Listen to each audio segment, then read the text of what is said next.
अस्सलाम वालेकुम class 9 students. बेटे आज हम एग्जांपल नंबर 3.3 को सॉल्व करने जा रहे हैं। बेटे सबसे पहले एग्जांपल नंबर 3.3 की स्टेटमेंट को रीड कर लेते हैं। अ cyclist of mass 40 kg exert a force of 200 Newton to move his bicycle with an acceleration of 30 meter per second square. How much is the force of friction between the road and the tire? बेटे अब इस statement से हमें ये पता चल रहा है कि एक साइकिलिस्ट है जिसका मैस हमारे पास कितना गिवन था 40 kg।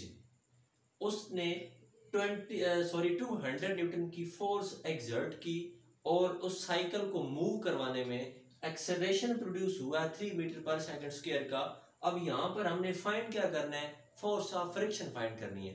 बेटे किस चीज की फ्रिक्शन, उस बाईसाइकिल की टायर और रोड के बीच की फ्रिक्शन को हमने फाइंड करना है। बेटे स्टेटमेंट को दोबारा समझा रहा हूँ कि एक साइकिलिस्ट है जिसका मैस 40 kg था।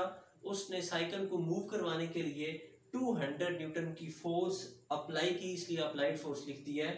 और उसकी मूवमेंट के बाद उस साइकिल में एक्सेलरेशन 3 मीटर पर सेकंड स्क्वायर प्रोड्यूस हुआ। अब हमने इस सारी स्टेटमेंट में टायर, उस साइकिल के टायर और रोड के बीच की फ्रिक्शन की फोर्स को फाइंड करना है। अब बेटे सॉल्यूशन की तरफ आते हैं कि फोर्स ऑफ फ्रिक्शन को फाइंड करने के लिए हमारे पास रिलेशन क्या है। तो बेटे यूजुअली जो हम एज यूजुअल रूटीन के साथ लाइन लिखते हैं एज वी नो दैट, उसके बाद नीचे मैंने ये रिलेशन लिखा है which is net force is equal to applied force minus force of friction।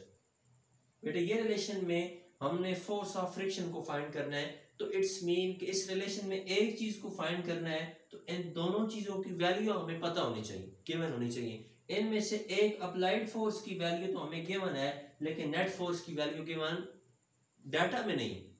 तो सबसे पहले हम ये नेट फोर्स फाइंड करेंगे, तब हम के पास ये दोनों वैल्यूज आ जाएंगी। उसके बाद हम ये थर्ड वन क्वांटिटी को इसी रिलेशन से फाइंड कर सकते हैं। बेटे मैं आप लोगों को दोबारा रीड करवा रहा हूँ। Net force is equal to applied force minus force of friction. के अप्लाइड फोर्स में से फोर्स ऑफ फ्रिक्शन को माइनस कर दें तो वो नेट फोर्स की इक्वल आ जाता है। अब यहाँ पर नेट फोर्स की वैल्यू हमें पता नहीं है, तो सबसे पहले बेटे हम नेट फोर्स की जो है वो वैल्यू कैलकुलेट करेंगे। Net force is equal to F is equal to ma। बेटे ये तुम जानते हैं, हमने second Newton second law of motion में ये रिलेशन पढ़ा था, which is F is equal to ma, where F is the force, m is the mass and a is the acceleration. अब बेटे बात यहाँ पर मिक्सिंग ना होने के लिए, क्योंकि एक हमने applied force F already use किए हुए, अब यहाँ पर हम नेट फोर्स, चूंकि हैं दोनों फोर्सेज इसलिए हम कैपिटल F का यूज कर रहे हैं। अब यहाँ पर ये बात मिक्स ना हो तो हम इसको सिंपली F नॉट या F के साथ छोटा सा O या 0 डाल देना है, ताकि थोड़ी सी डिफरेंशिएशन रहे कि अप्लाइड फोर्स को हमने F नॉट का नाम दे दिए और नेट फोर्स को हमने सिंपल F का नाम दे दिया है। अब बेटे इस F को फाइंड करने के लिए M और A यानी कि मास और एक्सेलरेशन का सहारा लिया जाएगा इन दो चीजों का, which is 40 and 3। बेटे वैल्यूज को पुट कर दें by putting values we have।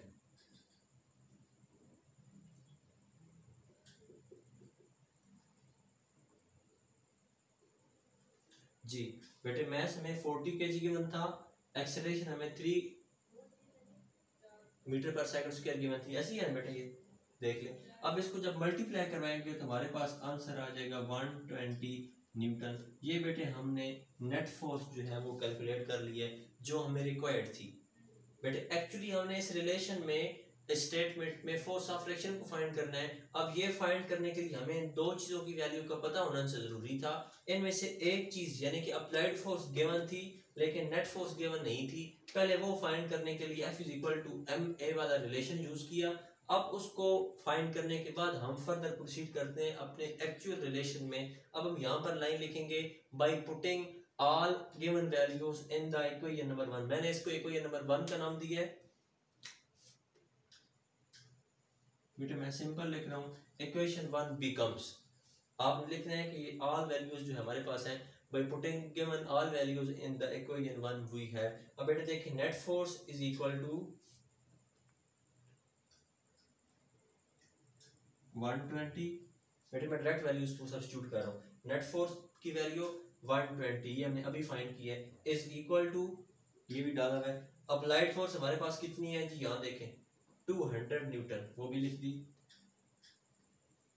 Minus, ये माइनस था फोर्स ऑफ फ्रिक्शन जो हमने फाइंड करना है। ये जो कि फाइंड करना है तो ये हमें साहब पता नहीं है अभी, इसको एज इट इज रहने दें। अब इसको बेटे इसे कोई इनको थोड़ा सा रीअरेंज करना पड़ेगा, क्योंकि जो हमने चीज़ फाइंड करनी है उसको कोई इनके एक साइड पर अकेला होना ज़रूरी है। इसको रीअरेंज करेंगे तो बेटे ये इक्वेशन बन जाएगी F is equal to 200 minus 120।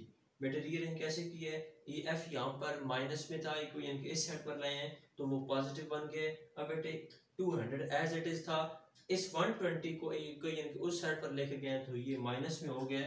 अब बेटे 200 minus 120 will be equal to 80 which is equal to force of friction, it's SI unit is newton. बेटे फोर्स ऑफ फ्रिक्शन भी एक्चुअली एक फोर्स है, इसलिए हम इसका जो है वो यूनिट न्यूटन ही यूज करेंगे। तो ये बेटे वो हमारे पास रिक्वायर्ड वैल्यू है जो हमने फाइंड करनी थी कि टायर